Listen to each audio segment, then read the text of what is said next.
Assalamu alaikum, welcome to 1 p.m. English News Edition, The Headlines. First, the government meeting chaired by the head of state.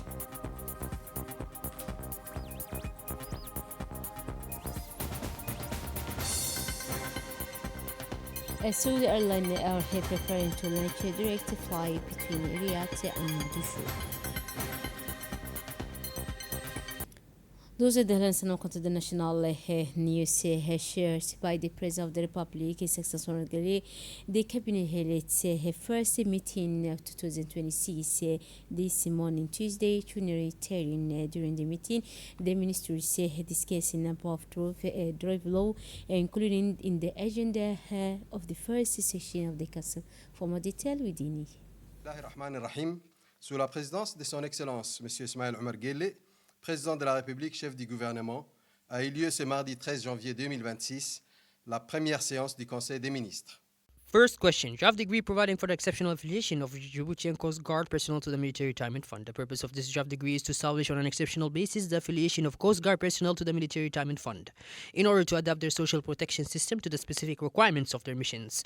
The Coast Guard carries out essential strategic functions related to the protection of national maritime spaces, the fight against illegal activities at sea, and the security of navigation routes. The draft degree therefore seeks to align the regulatory framework with the operational reality of the Coast Guard, ensure equal treatment among agents performing missions of the same nature, and guarantee the financial sustainability of the systems through a regulated adjustment of social contributions.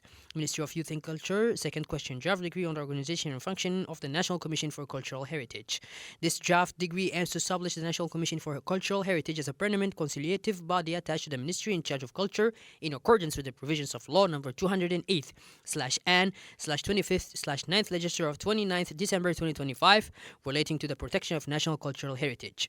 Third question. Draft degree defining the procedures for intervening the registration, classification, and declassification of cultural assets.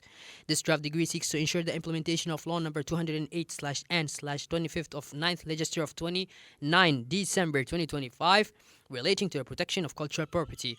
The text defines the principles governing the inventory, registration, classification, and declassification of assets presenting heritage value.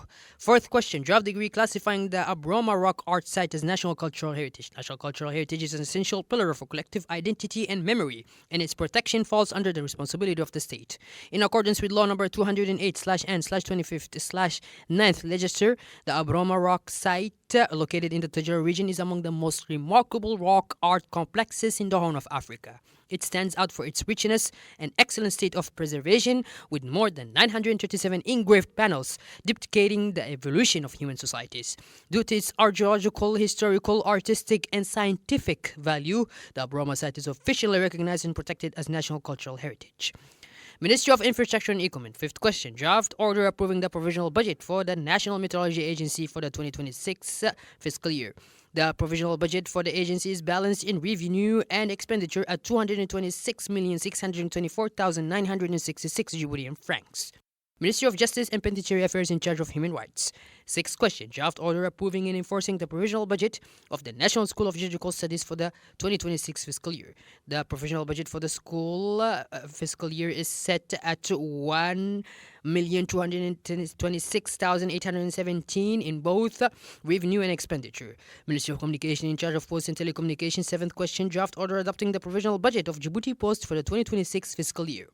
The provisional budget of Djibouti Post for the 2026 amounts to 685.1 million Djiboutian francs in both revenues and expenditures and remains close to that of 2025. Ministry of Commerce and Tourism. Eighth question. Draft order approving and enforcing the provisional budget of the Djiboutian Agency for Standards and Quality, ADN, for the 2026 fiscal year.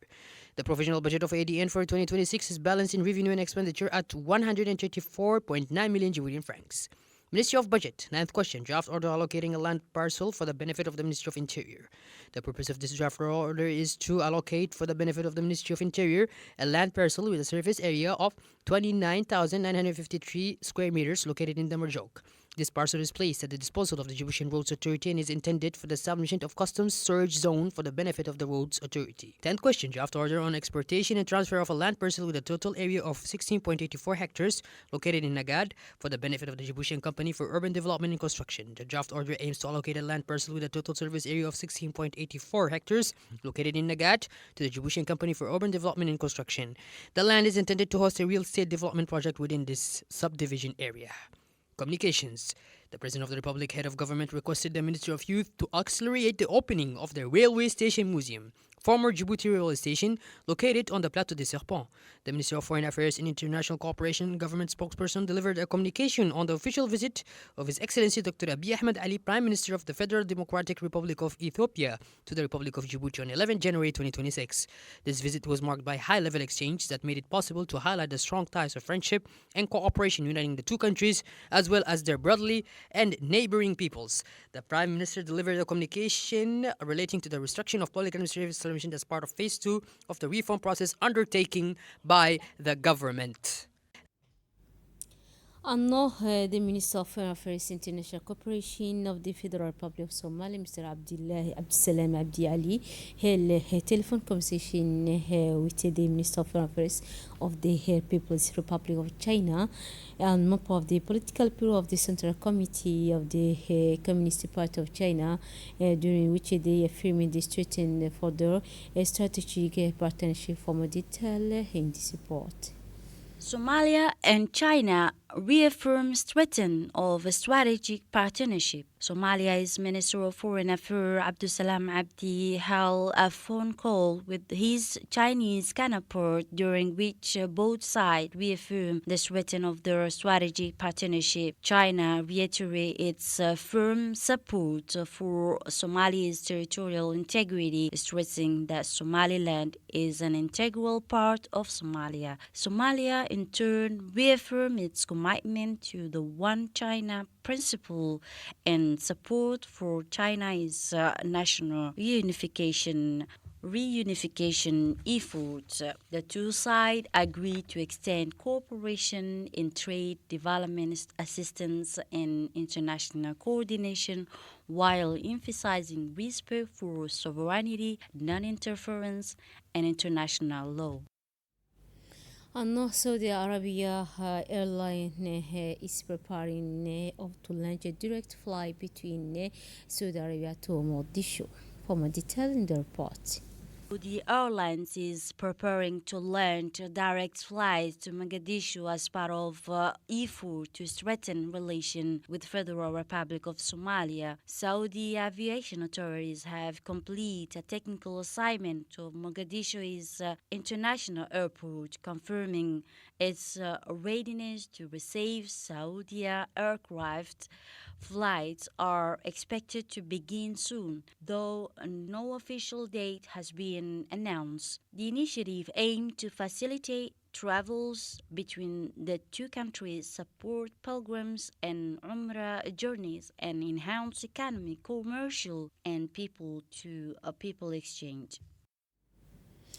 Energy Minister Yunus Ali Gedi participated high-level dialogue in Abu Dhabi and met with a prominent figure in the global energy sector.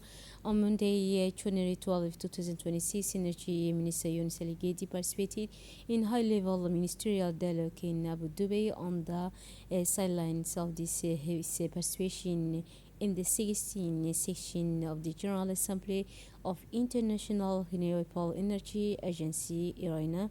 This dialogue addressed several topics, including green manufacturing, the impact of artificial intelligence on the development of renewable energy source, and the integration of clean energy with agricultural and food system.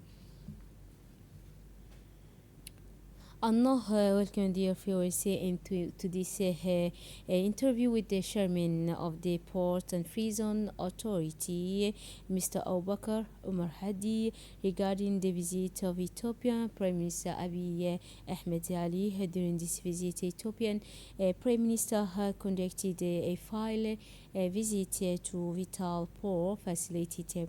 Journalist Mohammed Abdurrahman posed a question about the responsibility of port authorities. So in his response, the chairman of the Port and Free Zone Authority, Mr. Abubakar Umar Hadi, stated the Djibouti enjoys a unique strategic location connecting Asia, Africa, and Europe. He added that since President Salva Kiir Hassimit office Djibouti has had only one port and now it was 7. All these initiatives aim to provide opportunities for citizens, and the port have created 70,000 direct and indirect jobs. As part of regular humanitarian of armed force, United States Unit in a remote location, the chief of the General Staff, Lieutenant General Zakaria Sheikh Ibrahim, conducted a file inspection of the military barrack located at Lagasal.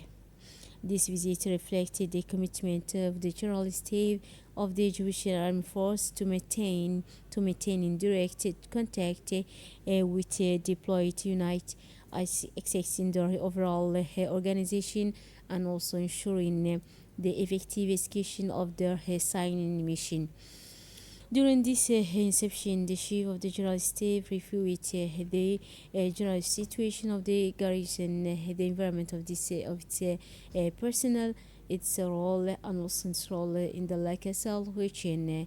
He commended the personnel for their commitment, discipline, and ability to adapt to the file condition, demonstrating their professionalism and cohesion.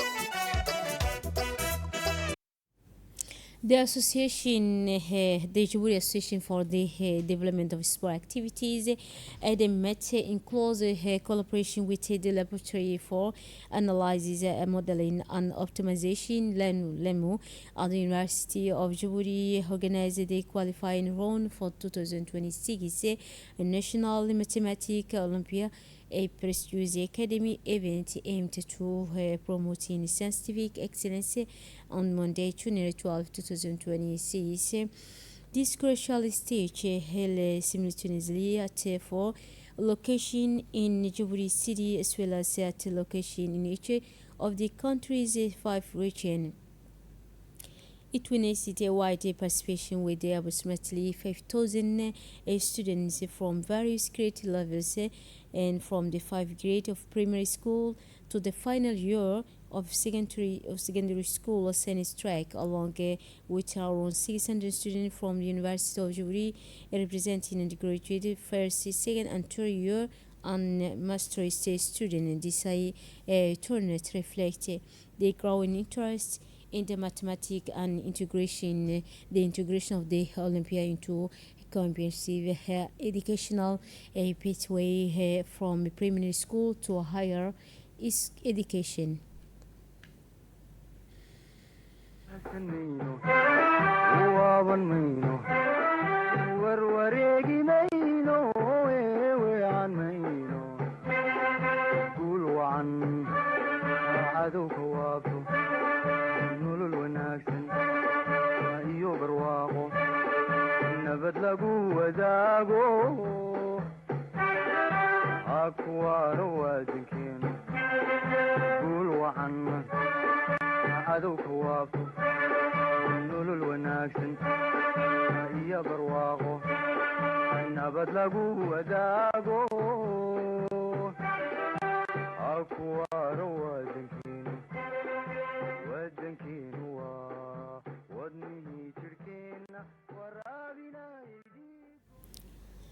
In a move at strengthen Jewish and Turkish relation, the Jewish and Gas Coast Guard Squadron hosted an event yesterday dedicated to launching a Turkish language training course for Jewish and Coast Guard personnel.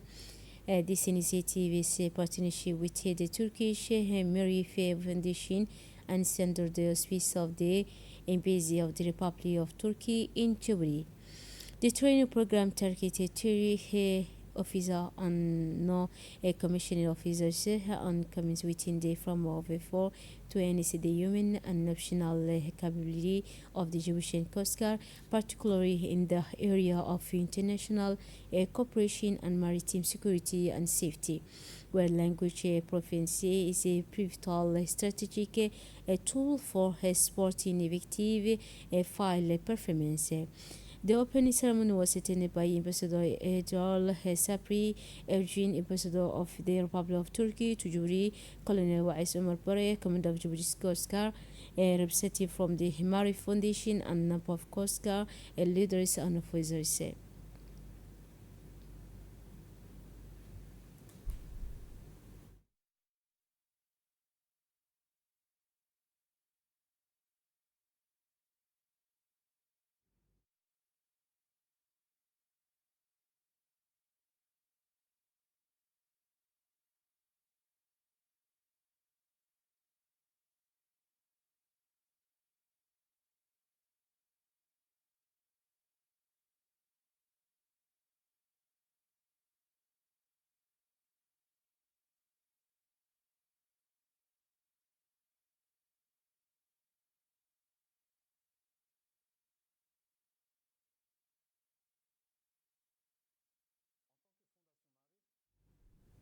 And now let us listen the speech of the Turkish ambassador in Djibouti.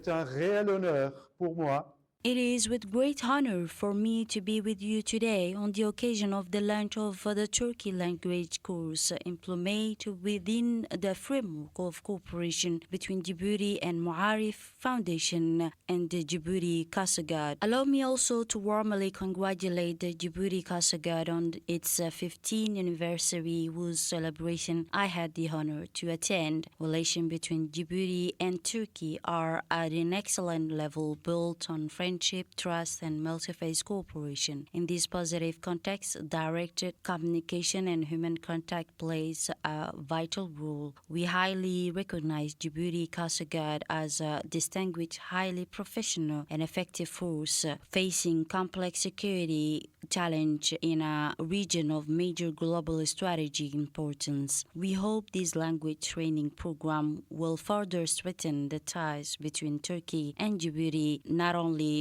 through linguistic and cultural exchange, but also through future professional cooperation. Combined with advanced professional training program in Turkey, this initiative will God willing enhance the Coast Guard's capacity to combat maritime piracy and terrorism and to secure strategic maritime route in Bab el-Mandeb Strait and the Red Sea. Finally, I extend my heartfelt thanks to the Commander Colonel Wais Omar Bokhori and through him to the entire Djibouti Coast Guard for their constant support over the years. And now let us listen also the speech of the Colonel Omar Wais Bokhori. C'est avec un grand bonheur et un réel enthousiasme.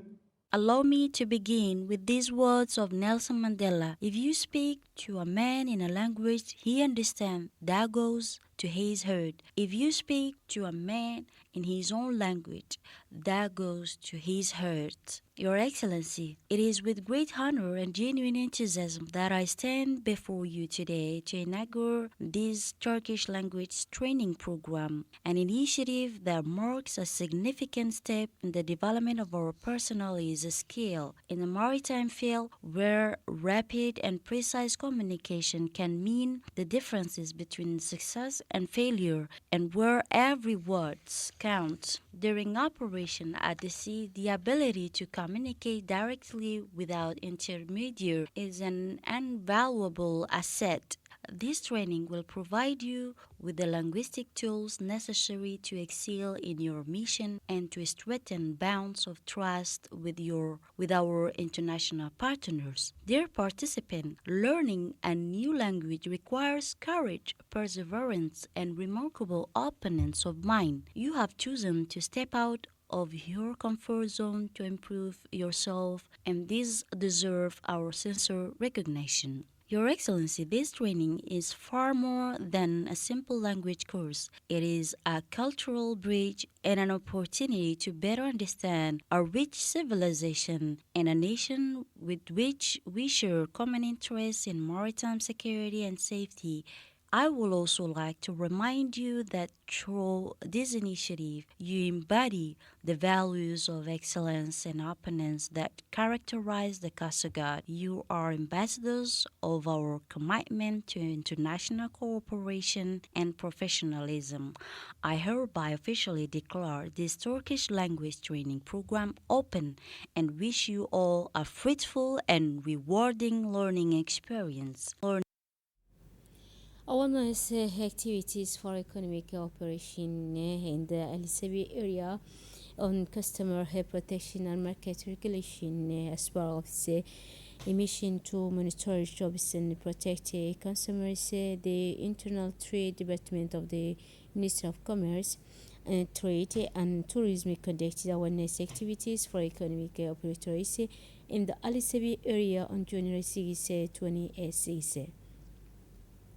This meeting aimed to familiarize economic operators with the profession of law number relating to customer protection and to remind them of the obligation related to conduct their business activities, particularly regarding price displays and the issuance of invoice or receipt in accordance with the commercial code. This meeting also aimed to strengthen effort to combat illegal price increase for basic food item and to reduce the risk resulting from the sale of expired product. On the end of the visit, the director of the trade, Mr. Abdul Farah Gayat, appealed to all economic actors to adhere to the price provided by the Minister of Trade, stressing that inflationary practice will no longer to be accepted as they harm the purchasing power of Jewish families. Another annual religious Catherine Hill BK 23 concluded successfully on Sunday, January 11, 26 in Save and also organized the environment. The National Gendarmerie, with all its units, provided full support for organizing this important international event. Security arrangements including the highway patrol, the health service, the mobile regime, and also the judicial regime. The event saw the participation for more than 3,000 vehicles and approximately 45,000 people, including foreign nationals from 13 countries who were successfully guided and managed on site.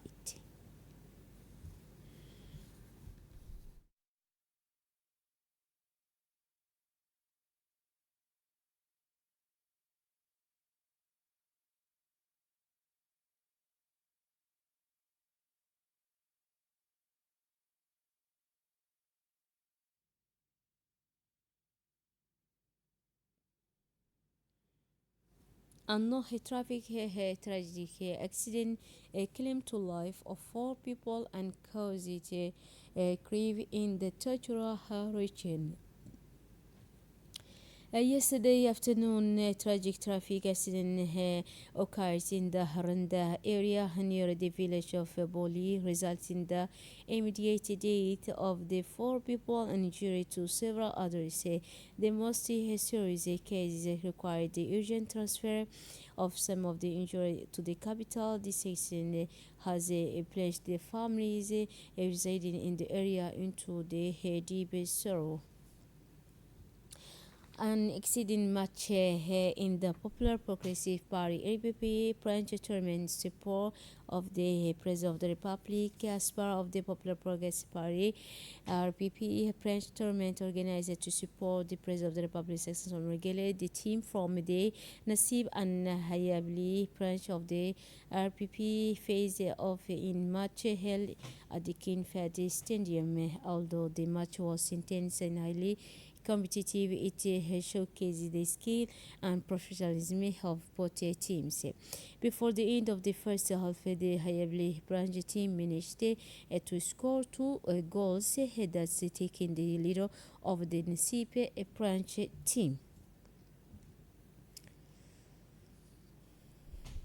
Another international scene, Israeli authorities are considering a new settlement project in occupied East Jerusalem. For more detail, we take Gasra. Israeli municipal authorities are examining plans for a large new settlement project in occupied East Jerusalem involving the construction of around 9,000 housing units near the separation wall on the site of a former airport. Observers warn that the project will further isolate East Jerusalem from the rest of the occupied West Bank, undermining territorial continuity and prosper for East Jerusalem as the capital of a future Palestinian state. The plan is seen as part of Israel's long-term strategy to extend settlements and alter the demographic and geographic character of city in violation of international law and UN resolution. And now let us return to the national scene. Several fires in the capital. The latest this afternoon in Puli, Senate this morning, several fires have affected the capital. The latest occurred this afternoon around 5 p.m. in the Ambuli, Napoli, near place 8 a.m. This morning at a.m. The first fire affected the district in Berga in the Palpela and destroyed 3 homes. The second fire in Umbuli near the gas station also had destroyed 3 houses. This afternoon around 5 a.m. a second fire broke out in the Umbuli neighborhood not far from May 8 Square. Several houses were reported. According to the local authority, including the Prefect of Jubilee Abdi Hassan, there are no reported casualties at this time, but the material damage is significant and several homes were destroyed in the fire. The exact number is not yet known. The fire was brought under the control to the rapid intervention of the firefighters who arrived quickly on the scene to extinguish the flame. The cause of the fire is still unknown, but the investigation has been opened according to the authority. That's it for this edition. Thanks for your attention and a wonderful evening.